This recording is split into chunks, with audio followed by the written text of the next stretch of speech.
Hi friends, welcome to tea and spicy. இன்றைக்கி நம்ம கிச்சனில் ரொம்பவே டேஸ்டியான இட்லி பொடி எப்படி செய்கிறதுன்னு பார்க்க போகிறோம். இந்த மாதிரி ஒரு தடவை இட்லி பொடி நாம் அரைச்சி ஸ்டோர் பண்ணி வச்சிட்டோம்னா நம்மளுக்கு சட்னி சாம்பார் இல்லாத நேரத்தில் நம்மளுக்கு இந்த இட்லி பொடி ரொம்பவே ஹெல்ப்ஃபுல்லாக இருக்கும். அதே மாதிரி நாம் 1 மந்த்துக்கு நம்மளுக்கு கவலை இல்லாமல் இருக்கலாம். இப்போது வாங்க இந்த டேஸ்டியான இட்லி பொடி ரெசிபி எப்படி செய்யுதுன்னு பார்க்கலாம். வீடியோக்குள்ளே போகிறதுக்கு முன்னாடி நம்ம டீ அண்ட் ஸ்பைசி சேனலை இன்னும் யாரெல்லாம் சப்ஸ்கிரைப் பண்ணாமல் பார்க்குறீங்களோ மறக்காமல் சப்ஸ்கிரைப் பண்ணிக்கோங்க. கூடவே பெல் சிம்லையும் கிளிக் பண்ணிக்கோங்க. இப்போது வாங்க இந்த ரெசிபி எப்படி செய்கிறதுன்னு பார்க்கலாம்.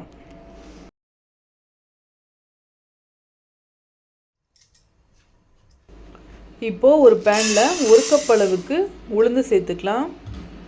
நான் முழு உளுந்து எடுத்திருக்கேன். இப்போது இதை நல்லா வறுத்து எடுத்துக்கலாம். நம்ம எண்ணெய் எதுவுமே சேர்க்க தேவையில்லை. பொதுவாக இட்லி பொடி செய்கிறதுக்கு எண்ணெய் சேர்த்து செய்வாங்க. ஆனால் ட்ரை ரோஸ்ட் பண்ணி நாம் செய்யும்போது நம்மளுக்கு ரொம்ப நாளைக்கு அந்த எண்ணெயோட ஸ்மெல் வராமல் இருக்கும். அதே மாதிரி டேஸ்ட்டும் நம்மளுக்கு மாறாமல் இருக்கும். இப்போ பாருங்கள், கோல்டன் கலரில் உளுந்தை வறுத்து எடுத்தாச்சு. இதை ஒரு பிளேட்டுக்கு மாற்றி வச்சிடலாம். அதே கப்லேயே 1/2 கப் அளவுக்கு கடலைப்பருப்பு எடுத்திருக்கேன். இதை சேர்த்துக்கலாம். இதுலேயும் நம்ம எண்ணெய் சேர்க்க தேவையில்லை. அப்படியே நம்ம ட்ரையாகவே வறுத்து எடுத்துக்கலாம். கடலைப்பருப்பு நல்லா வறுபட்டதுக்கு அப்புறமா நாம் ஒரு 3 டேபிள் ஸ்பூன் அளவுக்கு வெள்ளை எள்ளு சேர்த்துக்கலாம். இது கூடவே நான் சேர்த்துக்கிறேன். ஏன்னா தனியாக நம்ம சேர்த்து ஃப்ரை பண்ணோம்னா எள்ளு நிறைய தெறிக்கும். அதனால் நான் கடலைப்பருப்பு வறுத்ததுக்கு அப்புறமா இது கூடவே சேர்த்து வறுத்தெடுக்கிறேன். பாருங்கள், இந்த மாதிரி நல்லா வறுத்து எடுத்துக்கலாம். அந்த சூட்லேயே எள்ளு நல்லா வறுபட்டுரும். பாருங்கள், இந்த மாதிரி நம்மளுக்கு சடச்சடன்னு தெரிக்கும். இப்போது நல்லா வறுத்து எடுத்தாச்சு. இப்போ இதை ஒரு பிளேட்டுக்கு மாற்றி வச்சிடலாம். அதே பிளேட்லேயே நீங்கள் கொட்டி வச்சுக்கோங்க. எள்ளு சேர்த்து பண்ணும்போது இந்த இட்லி பொடிக்கு நல்ல ஃப்ளேவர் கிடைக்கும்.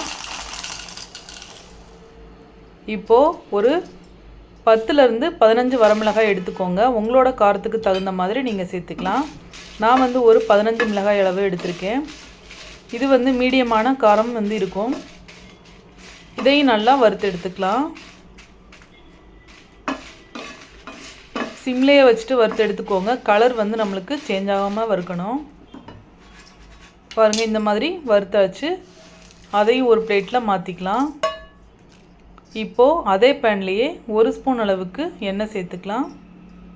இது கூட ஒரு 10லேருந்து 15 பல் அளவுக்கு பூண்டை நல்லா தட்டிட்டு சேர்த்துக்கோங்க. பூண்டு நல்லா வறுபடணும். அதனால தான் நம்ம கொஞ்சமாக எண்ணெய் சேர்த்துருக்கோம். இதை நல்லா கோல்டன் கலரில் நல்லா வறுத்து எடுத்துக்கலாம். பாருங்கள், இந்த மாதிரி நல்லா வறுபடணும். ஒரு சில பேர் பூண்டு சேர்க்காமையும் செய்வாங்க. இந்த மாதிரி பூண்டு சேர்த்து ஒரு தடவை ட்ரை பண்ணி பாருங்கள். இட்லி பொடி ரொம்பவே மணமாக டேஸ்ட்டாக இருக்கும். இப்போது இதை ஒரு பிளேட்டுக்கு மாற்றிக்கலாம்.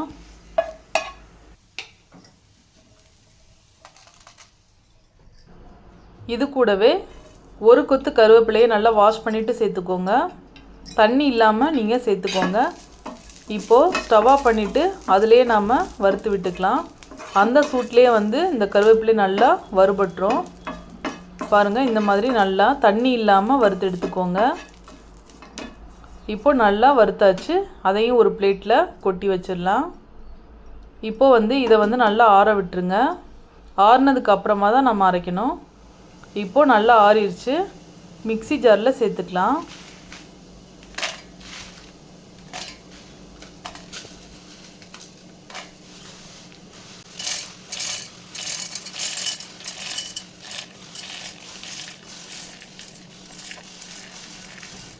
இப்போது எல்லாத்தையுமே மிக்சர் ஜாரில் சேர்த்தாச்சு. கூடவே நல்லா வாசனைக்காக பெருங்காய பொடி 1 ஸ்பூன் அளவுக்கு சேர்த்துக்கலாம். தேவையான அளவுக்கு கல் உப்பு சேர்த்துக்கோங்க. இப்போ இதை சேர்த்ததுக்கப்புறமா நாம் அரைச்சி எடுத்துகிட்டு வந்துடலாம். இப்போது அரைச்சி எடுத்தாச்சு. இந்த மாதிரி நல்லா அரைச்சி எடுத்துக்கோங்க. நாம் போட்ட பூண்டு எல்லாமே நல்லா அரைப்பட்டு வந்திருக்கு. அதே மாதிரி ஃப்ளேவரும் ரொம்ப சூப்பராக இருக்குது, கமகமன்னு வாசனையாகவும் இருக்கும். இந்த இட்லி பொடி ரெசிபி உங்களுக்கு பிடிச்சிருந்தா மறக்காமல் நம்ம சேனலை லைக் பண்ணுங்கள், ஷேர் பண்ணுங்கள், சப்ஸ்கிரைப் பண்ணுங்கள், கூடவே பெல் சிம்லையும் கிளிக் பண்ணிக்கோங்க.